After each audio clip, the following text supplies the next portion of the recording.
ও দেখ get up লইছি get up. আর এই গেট আপের যে ভিউ মাইয়া কেন মাইয়ার মাও কইবা আই লাভ ইউ। একটা শার্ট পরাতে যদি কাউকে বসতে মনে হয় তাহলে তুমি পিনিকে আসো, যাও লেবু খাও। এই শার্ট দেখে যারা জ্বলে তারা বসতেই থাকে, কারণ এই শার্ট গায়ে দেওয়ার তো তাদের সামর্থ্য নাই। যারা বলে না এই শার্ট পরলে এই লাগে সেই লাগে, আসল কথা হলো তাদেরকে হিজড়ার মতো লাগে। এই শার্ট তাদেরকে মানায় না।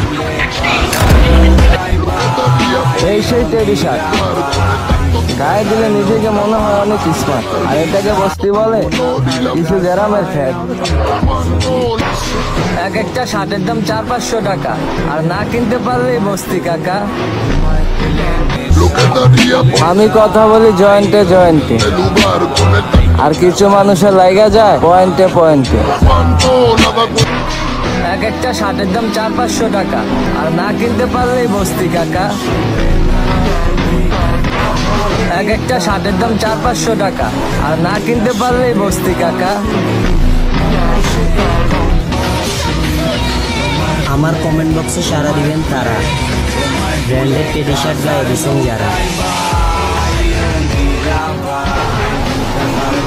শুধুমাত্র টেডিটার কারণে শার্টটা লাগা অনেক অস্থির, আর কিছু না কিনতে পারায় এটাকে বলে নাকি বস্তি। টেডি শার্ট যারা পরে তারা নাকি বস্তি। হে কোটিপতির ছেলে, তুমি কোন জায়গার বীর? মাংনা দিলে তো চাইটা খাও কি, এতই বড় হয় বীর। ওরা হয়তো বা গ্রামের শহর শহর ছেলে টেডি শার্ট কিনছে তো পরবেই, তাতে তুমি বস্তির বলতে পারো না। অন্যের সমালোচনাও করা কিন্তু পাপ।